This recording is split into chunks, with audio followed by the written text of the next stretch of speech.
So this week I want to talk about a topic which is getting in full swing here in Wisconsin, which is the idea of being an entrepreneur in winter and dealing with the winter blues. Now everyone gets the winter blues, of course, but as entrepreneurs, whether we're real estate entrepreneurs or any other entrepreneur in this world, if we work from home, we are actually more susceptible to winter blues than people who work outside the home. The reason for this is because we almost never leave our homes. Like, I would be the first to admit that when it's crummy, which actually right now it's fairly crummy outside, unless of course I absolutely have to leave the house, I don't. And 9 times out of the 10, because I am an entrepreneur, I can put most anything off. So I sort of end up in this pattern where I won't leave my house for 4, 5, 6, 7 days because either the weather's really crummy or I don't have anything to do outside the house. And this time of year, it makes me more susceptible to getting sort of the winter blues and cabin fever. So this episode today is about curing cabin fever as an entrepreneur and ways that we can make winter go better for us emotionally, feeling-wise, and all those other things that usually kind of creep in around this time of year that maybe we don't pay attention to. So in a way, we're going to be talking about entrepreneur mental health today and how winter affects it. So as I record this in Wisconsin at the end of the Thanksgiving weekend, we are being blessed with a little snowfall here that is a mixture of snow, rainy slush. And it's reminding me how much I wanted to be sure to talk about cabin fever, winter blues on this podcast before we got too far into winter. Because let's be honest, winter is already here for most of us in the United States that do get winter. And some of us even felt the effects a lot sooner than we normally do. Here in Wisconsin, we actually went exactly 6 months from snowfall to snowfall. And that's actually not a lot of time. Usually we get 8, 9 months between snowfalls, but this year we only had 6 months. So really, it kind of made summer shorter and spring shorter. And then with this early snowfall coming in October, it just kind of made fall non-existent. Now, if you're an entrepreneur, there's a chance that you are someone who works predominantly out of your home. Maybe you are blessed that you get to work predominantly out of your home. Maybe at this point in your life, you feel it's kind of a curse because you have children and you have other things that are kind of distracting you at home. But if you are an entrepreneur or you are a person who has a real estate portfolio that allows you to basically not have a 9 to 5 and you work from your home or you don't work at all, cabin fever and winter blues is something that you're going to be more susceptible to. It's something that I am actually more susceptible to, and I recently this year decided to be proactive about it. And I decided to go to some of the best sources that could possibly exist for how do you handle winter, the feelings and the shorter days and the general sort of not so great feelings that come along with this time of year. In Sweden and Norway and other Scandinavian countries, they have harsher winters than what we have here in the States. Many of us, if we were to actually experience a true Scandinavian winter, we would probably come back and think that what we deal with is child's play. In some northern villages in Sweden, they can actually go a full day or more without seeing the sun in winter. So they not only have the cold that they're dealing with and the snow and the dead-looking nature, but they also occasionally deal with the fact that they will go hours and hours and hours and sometimes days without seeing the sun. We might not realize it because we see the sun mostly every day, but dealing with 24-hour darkness in the midst of winter brings the winter blues to a whole new level. So in the past couple weeks, I have consumed an amazing amount of Scandinavian literature and videos. Now, I don't speak any Scandinavian languages, so I did rely on Google Translate to translate the articles and subtitles that were done by very nice people on YouTube for videos. But I have compiled a cheat sheet of ways that you can beat the winter blues no matter where you live and what your circumstances are. As entrepreneurs, we probably tend not to leave our house unless, of course, we have a brick and mortar that we go to every day. If you are an entrepreneur that doesn't leave your home, you're going to get cabin fever a lot sooner than most people do that work outside the home. I am someone who works predominantly from my home, so I know that I am more susceptible to cabin fever than anyone else. For this reason, I am starting to already implement some of these tips and tricks that I have learned over the past couple weeks, because I've actually had winter start before Halloween now in Wisconsin, which means I'm technically in for a longer winter than I've had previously. With only 6 months in between snowfalls, I really didn't get much of any other season except for winter, spring, and that's really it. As an entrepreneur, I have full control over my schedule, which means that I could easily go 3-4 days without leaving the house. If I don't have errands that are pressing and the weather isn't cooperating, maybe it's snowy when I want to go and do them, maybe there's ice, or maybe it's really cold and I don't have to leave the house, I'm not going to. I also do tend to try to bulk up my errands to do them all at one time, especially in winter, just because I feel like I'm never truly sure when I will be willing to leave the house again. Because if I don't have to leave the house again, I'm not going to. So the first trick that I got from the Scandinavian research was to create activities that you look forward to in the winter. Here in the States, we're so good at thinking of and participating in fun activities during spring and summer when the weather's nice, that when winter comes, we tend to forget about our friends and family, unless, of course, it's Christmas parties. We just hunker down in our homes, and we sort of make the winter blues worse by doing this. So some things that they do in Scandinavian countries is they have winter traditions, things that they do only in the winter. Here in the States, we do our backyard barbecues and pool parties that we do in the summer. So they do those, but they do different sorts of things in the winter. Now, they're likely not having pool parties, unless, of course, they're doing polar bear plunges. But they are having other group activities that they reserve specifically for this time of year. So here's a couple ideas of some things that you can introduce as activities for you to do with other people during the winter season. The first is try and start either a weekly or semi-monthly food gathering. I am going to be starting Sunday dinners with my family in the middle of December. And I'm going to invite whoever can come over in my family. I will have food here. You can chill, you can relax, we can eat together, we can share a meal together, and we'll do it every other Sunday. I'll have an open house. Basically, whoever can come from my family can come over and have a meal with us. And that's something that I'm going to start to help me combat my own winter blues and the ways we kind of isolate ourselves from each other inadvertently. Another thing you can do that they actually do over in Norway is they do something called fireside parties. And basically what they're doing is they are having a group of people over to actually just drink warm beverages around a fire and chat and share stories. Like, that is the full purpose of the party. Sometimes they're outdoors, like around a bonfire. Other times they're inside in front of a fireplace. But that's really what it is you're just getting together, you're sitting around a fire, getting all cozy with blankets and warm drinks, and you're just chatting, you're catching up. So that's idea number 2, is instituting your own fireside parties. Idea number 3 is something we're fairly good at here in the States, mostly again in the spring and summer when winter's nice. But in Sweden, they actually like to have game nights fairly frequently during the winter times. So they will have friends and family over for game nights during winter. They'll have anywhere from 8 to 12 people over, and they will play board games, card games, or some of your games like charades, Pictionary, and those sorts of things. And they try and do it mostly during the winter months when you can't really be outside and do other activities.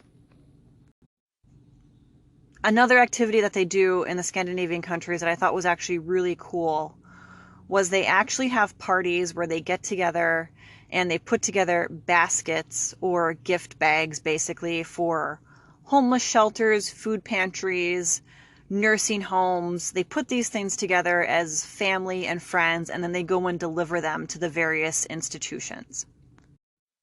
I think this is an amazing activity to do Because number one, it gets you together with people when otherwise you might not have a reason to.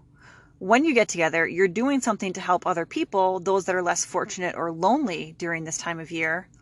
And three, you're getting outside the house even because you're going to be delivering these gift bags or gifts together to these institutions. So I think this really is one of my favorite ones that I read in my research. So I think it's a great idea to get together some friends, say, hey, we want to create some gift baskets to deliver to the nursing homes. Whoever wants to come over will be here on the second Saturday of December. Bring an item that we can put in these gift boxes. We'll wrap them together, we'll organize them together, and then maybe we'll even go and deliver them the same day together to the guests at the nursing home. And the second area that really came up a lot in my research was the idea of favorite winter things. People in Norway and Sweden and other cold countries tend to have favorite things or items that they reserve for the winter season. They have certain sweaters that are so cozy and so comforting, they only wear them in winter. They don't pull them out in fall, they don't wear them into spring. They're meant to give them good feelings in the midst of winter. They have a favorite drink. They only have that favorite drink in winter. So for me, my favorite drink that I decided to this year reserve solely for winter and make it part of a routine was apple cider. I love warm apple cider, so now about once to twice a week, I will heat up some apple cider on the stove. I will pour it in a cup and I will cuddle up with a good book. For me, I'm an avid reader, so it just makes sense for it to be a cup of cider and a book. Maybe you want to pour a cup of cider and have some other hobby that you're doing. Maybe you knit. Maybe you like to play cards, solo card games. Maybe you do enjoy a good Christmas movie. Whatever you want to do when you're enjoying your favorite winter drink should be something that you enjoy, and it's also something a little special for you. Another favorite thing is, we kind of talked about it previously, was fires. Having fires in the fireplaces. In our homes, it sort of brings this warmth to our homes. It's sort of like, for many of us, going back to our grandparents' home or our parents' home where there were always fires in the fireplace in winter. I grew up in a home like that. My parents loved having fires in the fireplace. Unfortunately, I never really learned how to build a great fire, so I do rely on those starter logs a lot. But for me, having a fire in my fireplace is not only comforting and warm, but it's a sense of childhood to me. So what I also do once a week is I will light a fire and I will read from one of my books until the fire goes out. And I get about those 2-hour starter logs. So for 2 hours, I will sit there on the couch in a blanket and I will read a book. Another idea is a favorite food item. A lot of times we don't necessarily think of foods as seasonal, especially if they tend to be a favorite of ours. If we do really love bacon leek potato soup, we're going to make it year-round. If we do really love chili, we're going to make it year-round. Well, in Scandinavian countries, they try to have that one variation of that recipe that they only cook during the winter months. Because it's something that they enjoy, it's something that makes them feel good, it's something that tastes great. So think of one recipe that you could reserve for winter that you can put a spin on, where it's going to be a little bit different than what you choose to make any other time of the year.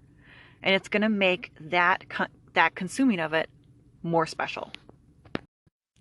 For me, what I reserve, I actually do reserve bacon leek potato soup for winter, or I just do a potato leek soup for winter. I don't make it any other time of the year. It's the one thing I confine to winter. And that way it's just comforting and cozy, and it makes it more special when I do enjoy it. So let's do a little recap on what our ideas were to beat the winter blues. The first segment of ideas dealt with activities with people. So the first activity we talked about was having parties and get-togethers that we have consistently through winter. The idea that I started with was having Sunday open house for my family. where between a certain time from 3 to 6, they'll be welcome to come over to my house. I'll have food. We'll enjoy a meal together.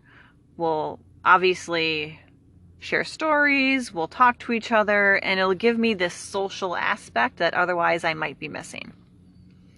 Idea number 2, if you have a fireplace or you want to be really daring and have a fire outside, is to have fireside parties. Invite friends and family over for fireside parties at your choosing. Get some really comfy blankets together. Get some great hot beverages going. And just sit around the fire and enjoy the ambience of the fire and the socialization with each other. Idea number 3 for activities together was doing community service gift bags together.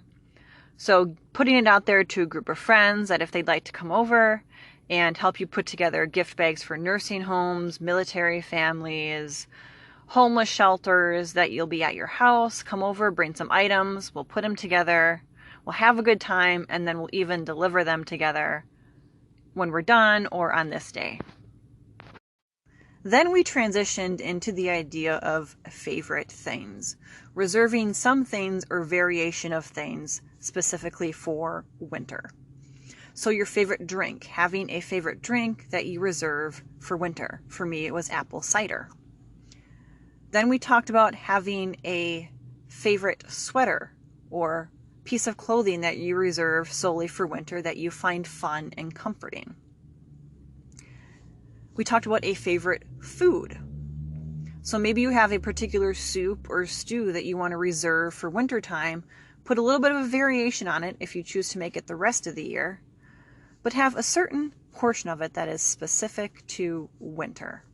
For me, my soups and stews that I reserve for winter are bacon leek potato soup and leek potato soup. And the third idea was a favorite solo activity that is mostly for winter. For me, it's having a fire in my fireplace. So, for me, what does my winter survival look like? Well, for me, it's going to be having my family open houses every other Sunday. On Friday nights, I'm going to be curling up in front of a fire with a 2-hour starter log, because that's how I build my fires. And for 2 hours, I'm going to set some classical music on my radio, and I'm going to read. And just read in front of the fire with the classical music in the background. The other thing I'm going to do is, one other night in a week, I'm going to boil some apple cider on the stove. I'm going to drink the apple cider, and I'm going to, again, enjoy probably reading. Or maybe I'll switch it up with a Christmas movie. But I will enjoy the apple cider doing something that relaxes me and makes me feel alive. I will be cooking more of my favorite soups. I actually have not made a soup yet this year, which is kind of odd because normally by now I would have made 1 or 2 soups, but I haven't made any soups yet. But I will certainly start to make my potato leek soup and my bacon potato leek soup. And yes, those are 2 different things.